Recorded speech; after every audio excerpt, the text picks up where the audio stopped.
Добре съм ти дошла. За мен е чест и истинско вълнение да бъда в твоя дом, за да говорим не просто за един живот, а за една съдба, изтъкана от музика, песни и обич. Много обич. След сцените на цял свят, вървейки с песните на Добруджа, след мистерия на българските гласове, ансамбъл Филип Кутев, Българско национално радио, международни фестивали и безброй награди, една от последните ти престижния почетен знак Златен век, печат на цар Симеон Велики, ти реши да ни поднесеш нещо много ценно. Спомена, преживяването, историята на твоя път към сцената. Един изключително динамичен творчески живот, запечатан за поколенията. Как се роди идеята за тази книга? Значи първо и аз да кажа добре си дошла. Много ми е приятно да дойдеш в дома ми да бъдеш. Ами как се роди идеята? Много често хората ми задават въпрос. Кога започна да пееш, как започна, от кого учи песните си, как е, що е, пееш ли още, еди какво си. И аз, къде си ходила. И оттам реших да напиша всичко това, тези въпроси, които ми ги задават, да ги напиша, да ги впиша в книгата си.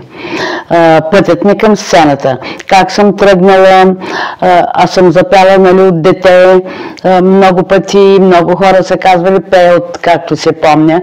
Аз наистина пея от както се помня. И съм вървяла след моите хора, след майка ми, лелите ми, по жътва, по седянки и навсякъде съм била с тях и съм стояла, докато те стоят, 1-2 часа, аз стоя наравно с тях и слушам как пеят и попивам. Като попивателно всичко влиза в главата ми. Даже в радиото, в ансамбъла, моите колежки казваха, тя е попивателна или магнетофон, защото всичко, което се запее, аз веднага го възпроизвеждам. И така, нали, как съм тръгнала, къде съм ходила, какви записи, колко записи, компакт дискови, аудиокасети, турнета навън, не само в България, и в чужбина, по света, на много места съм работила. Бях 16 години в Англия, в град Ковентри, там имахме група, съпругът ми беше менажер, продуцент, и така стана, че сключихме граждански брак с него и 16 години изкарах. Там създадохме една група, Вълчева Дженкинс Инцидент, защото това нещо при нас стана инцидентно. И затова инцидент. И пътувахме много и оттам в други държави по света, в Бретон, във Франция, имах 3 състава, с които работя. Единият състав беше бал-трибал, 16 души оркестър, аз бях солистка. Другият състав бяха 6 души, групата се казваше Делю, защото и компакт диск издадохме, Делю, тъй като включих песента, излела е Делю Хайдутин, обаче с британска гайда. Звучи много интересно, много хубав стана диска и с тяхна музика, пее и на британски. Та е една песен, обаче пее и на британски. Помолиха ми да преведа някой текст на български. Преведох го, стана много хубаво съдържанието, много хубава стана песента и така имам я. Аз мисля, че има и в YouTube. И другата група, последната, Тополово. Това е група, която изпълнява само българска народна музика. Затова, защото колегата, който води тази група, е женен за българка. И тя е от Тополово и затова групата се казва Тополово. Изпълняват само българска народна музика. Много пътувах и с тях, много работих. Вече не ми се пътува. Даже скоро отказах концерт за Лондон, отказах и на Бретон с групата, с която работя, защото просто на 83 години вече ще направя скоро. Не ми се пътува. Движението ми става по-забавено, няма да мога да бягам, да бързам към самолетите, да стигам от един гейт на друг и така, и отказах. Тук в България вземам от време на време, не ходя много често на концерти, рядко. Имам деца, с които се занимавам. Продължавам да работя с всички. Всичко това го разказвам в книгата "Пътят ми към сцената". И до ден днешен пътят ми не беше много лек, много извървях, стигнах до тук, както и да е. Но искам да кажа и да се похваля, че на 10 април излезе сборникът ми с 738 песни. В него всяка песен е изпята по един куплет. Влязох в студио, изпята по един куплет, за което много благодаря на Живко Желев и Петър Петров от студиото, които имаха огромното търпение, за да ги направят тия записи, да ги запишат. Това не е малко, не са малко записи, не са малко песни. Имаха и съм им много благодарна, много съм доволна.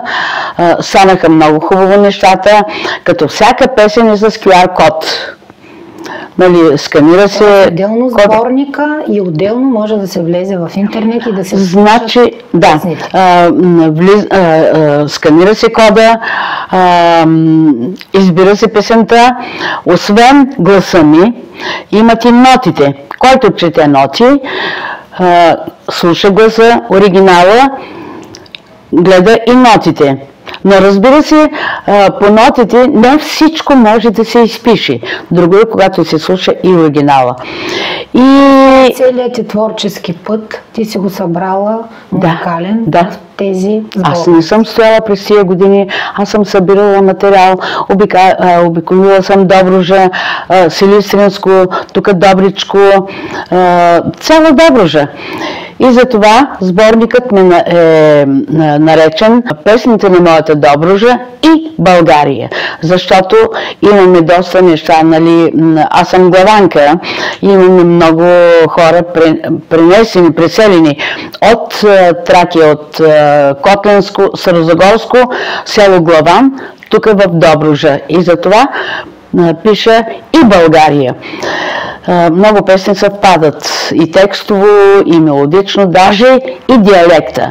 Този сборник, смисъл по какъв начин успяхте да го реализирате? Значи книгата и сборника ми отнеха някъде около 5 години. Това беше голям труд, много писане, всичко е ръкопис. Съм предала всичко на ръкопис. Много текстови, някои народни песни, някои текстови са по 4-5 страници.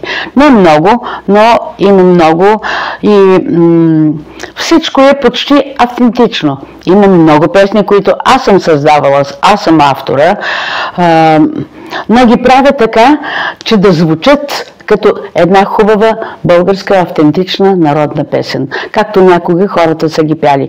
Аз искам това нещо да не се забравя, този стил да не се забравя, тези песни да не се забравят.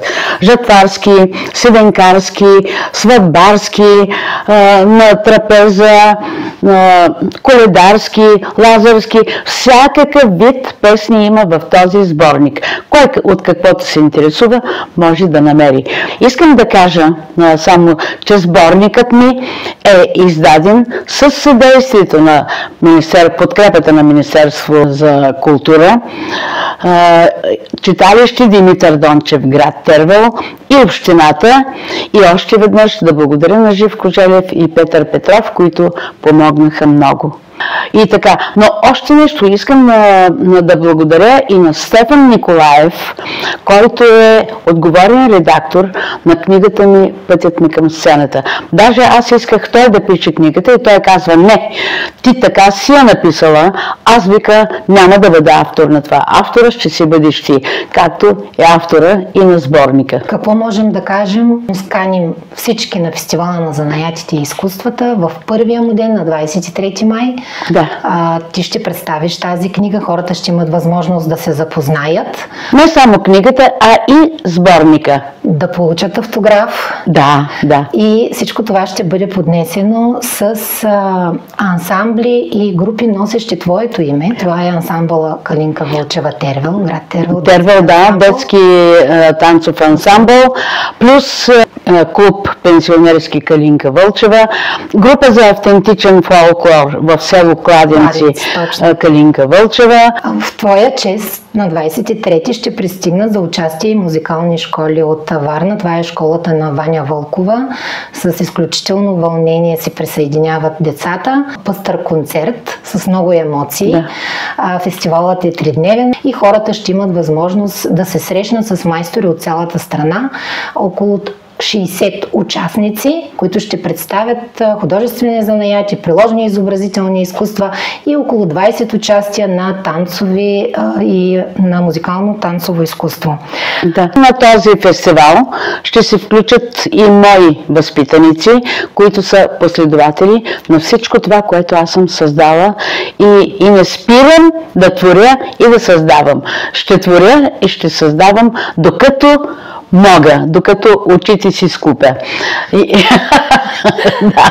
Надявам се да са още много. Да много са повече години, но не знам. Докато съм жива, колкото мога, ще творя. Няма да спирам. Имам списък, където искам да изпратя на всички музикални училища. Ако ме чуят, ако някой разберат, нека да се обадят, защото аз не знам адресите на всички музикални школи, ще трябва да ги търся. Имам списък и към някои библиотеки, където искам да подаря. Трябва да подаря на всички, може би и на някои групи фолклорни и така нататък. Но за училищата наистина трябва.